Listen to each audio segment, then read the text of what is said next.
মানিকচকে এনায়েতপুরে সাবিত্রী মিত্রর শরীরে রক্ত থাকতে আমি আর একটা লোককেও অ্যারেস্ট করতে দিব না।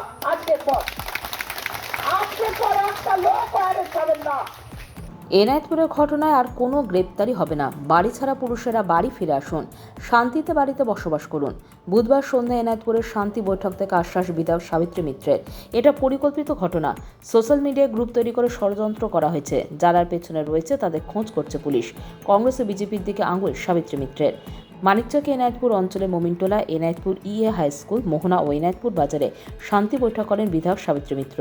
বৈঠকে বিধায়ক ছাড়া উপস্থিত ছিলেন মানিকচক ব্লক তৃণমূলের সভাপতি ডক্টর মাহফুজুর রহমান, মালদা জেলা যুব তৃণমূলের সভাপতি বিশ্বজিৎ মণ্ডল, মানিকচক পঞ্চায়েত সমিতির সভাপতি পিঙ্কি মণ্ডল সহ এনায়েতপুরের স্থানীয় বাসিন্দারা। মূলত বিগত 7 দিন আগে বিদ্যুৎ বিভ্রাট নিয়ে এনায়েতপুরে পথ অবরোধ এবং সে অবরোধ তুলতে এসে পুলিশ ও জনতার সংঘর্ষে গুরুতরভাবে আহত হয় মানিকচক থানার আইসি পার্থসারথী হালদার সহ 3 জন পুলিশ। তারপর থেকে থমথমে রয়েছে এলাকা, চলছে ধরপাকড়, যার ফলে ঘর ছাড়া রয়েছে পুরুষরা। এই অশান্তির এবং ভয়ের পরিবেশ কাটাতে এই দিনের এই বৈঠক। এলাকাবাসীদের সঙ্গে কথা বলেন বিধায়ক। গ্রামবাসীরা জানায় ঘটনায় যারা যুক্ত তারা পলাতক, কিন্তু যারা যুক্ত নয় পুলিশ রাতের অন্ধকারে ঘরে ঢুকে তাদের গ্রেপ্তার করেছে বলে অভিযোগ করেন। আমার বাবা যেহেতু কিছু করেনি না, এইগুলোর মধ্যে ছিল, এইগুলা যে কাণ্ড হলো এইগুলোর মধ্যে না আমার দাদা ছিল না আমার বাবা ছিল। তারপরে রাত্রে আমাদের যেহেতু কেউ ছিল না, তবু আমাদের বাড়িতে এসে অমুক জনের নাম বলছে, কিন্তু আমার বাবার দাদাকে নিয়ে গেল। যেহেতু আমার বাবা আর আমার দাদা ছিল না, তবু অ্যারেস্টেড হয়েছেন ওনারা। আমি বললাম যেহেতু যে এই নামের আপনি খুঁজছেন, কিন্তু এই নামের কেউ নেই না, আমার বাবা না আমার দাদা ওখানে গেছে, তবু ওনাদেরকে অ্যারেস্ট করা হলো। আর এগুলোর ব্যাপার নিয়েই যেমনি আজকে সাবিত্রী মিত্র বললেন যে নির্দোষকে দেওয়া হবে, তো আমি চাই যে আমার বাবাও আর দাদাও যেন কালকের মধ্যেই আসেন। বহু লোক তো গ্রাম ছাড়া আছে, এইগুলাই মানে পুলিশরা অত্যাচার করছে। মানে আমাদের কি আমরা ক্রিমিনাল আছি, কি আমরা টেররিস্ট আছি যে বাড়ি ভেঙে আমাদের ভিতরে, আমার বাড়ির ভিতরে ঢুকতে ওরা? একটা মেয়ে মানুষ আছে, ঘুমিয়ে আছে, কেমন আছে কেমনি আছে নাই, আপনি কি এমনি ঢুকে যাবেন বাড়িতে? এটা কি ভালো? পরিবারে কাকে আমার বাড়িতে আমার বাবা আর আমার দাদাকে ধরে। বাবার দাদার বয়স কত? আমার বাবার বয়স 55, আমার দাদার বয়স 24+। তারা কি যুক্ত ছিলেন? না, ছিলেন না তারা। আমরা চাইছি এগুলা যেন শান্ত হয়ে যায়। তারপরে বিধায়ক গ্রামবাসীদের আশ্বস্ত করেন আর কোনো ধরনের ধরপাকড় হবে না। আপনারা বাড়িতে থাকুন, শান্তিতে থাকুন। এখানে বেশ কিছু রাজনৈতিক দল চক্রান্ত করে এই ঘটনাটি ঘটিয়েছে, যার শিকার হয়েছেন আপনারা। সোশ্যাল মিডিয়ায় কংগ্রেস ও বিজেপির কিছু লোক গ্রুপ তৈরি করে এই চক্রান্ত করেছে। সাধারণ মানুষ সেটা বুঝতে পারেনি। বিদ্যুৎ পরিষেবা উন্নত করার জন্য মানিকচকে নতুন করে 1,32,000 কেবির কাজ হচ্ছে। সেই সময় লোডশেডিং হওয়ায় ঘোলা জলে মাছ ধরতে উস্কানিমূলক কথা বলে এই ঘটনা ঘটিয়েছে। পুলিশকে মারধর এবং পুলিশ গুলি চালানো দুটোই দুঃখজনক ঘটনা। তবে এবার শান্তি ফিরে আসুক। এটা একটা মানে কংগ্রেস এটা একটা পুরো একটা হোয়াটসঅ্যাপ গ্রুপ থেকে কিছু মানুষকে উস্কে এটাকে ওরা আগে থেকেই ওরা এটা সেটেল করে যাবে প্রোগ্রাম।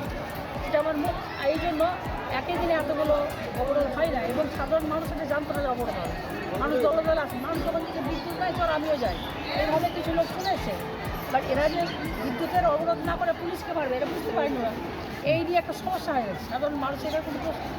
সেই কারণেই আমরা আজকে তাদের কাছে এসেছি যে আপনার সহানুভূতির সাথে আপনারা বাড়িতে থাকুন, সাথে থাকুন, কোনো অসুবিধা নেই। 4 জনকে পুলিশ ছেড়ে দিয়েছে, কে কী করেছে না করেছে আমি জানি না, দুটাই কিন্তু আমাদের কাছে বেদনা পুলিশ, দুটাই আমাদের কাছে বেদনা দরকার। আমাদের নেত্রী মমতা বন্দ্যোপাধ্যায় আজকে যে এত বড় যে 1,32,000 কিলোমিটারের যে ট্রান্সফরমার ওখানে বসাচ্ছেন, গোটা মানিকচকে যাতে কোনোদিন লাইন না যায়, 1 ফেজ না থাকে, পার্মানেন্ট লাইন পায়, সেখানে আমরা মানুষের মানে বিদ্যুৎ দিতে আমরা মানে সবাই আমরা দিতে রাজি।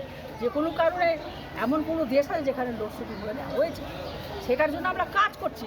আমরা যখন কাজ করছি এর মধ্যে একটা ঘটনা ঘটে দেওয়া, এটা ঘোলা জলে মাছ খুঁজে একটা ফয়দা লুটতে চায়। যারা উন্নয়ন করার কাজ করে না তারা উস্কানিমূলক কথা বলে। কংগ্রেস আছে এর সঙ্গে বিজেপিও। আমি আর আর আর সবাই বাড়িতে থাকবো। কিছু মানুষ কিছু ষড়যন্ত্র করেছে। একটা ফেসবুক কি হয়েছে, আপনার ফেসবুক গ্রুপ করেছে একটা। সেই গ্রুপে ওরা বলেছে যে এটা মরণের পরে এটা আমরা করতে হবে। এটা একটা গ্রুপ আছে, আমরা ধরছি, ইনকোয়ারি হচ্ছে। আপনাদের দোষ নাই, কিন্তু আপনারা ভাবছেন যখন বিদ্যুৎ নাই গ্রামে তো আমরা যাই, বিদ্যুৎটা হলে ভালো হবে, সাধারণ মানুষ এখানে ঢুকবে। এইটা হচ্ছে আসল জায়গা। যারা এই কাজ করেছেন তাদেরকে আমরা খুঁজে বার করব এবং এই মানিকচকে এনায়েতপুরে সাবিত্রী মিত্রর শরীরে রক্ত থাকতে আমি আর একটা লোককেও অ্যারেস্ট করতে দিব না। আজকের পর একটা লোক অ্যারেস্ট হবেন না। Bureau news Bangla Times.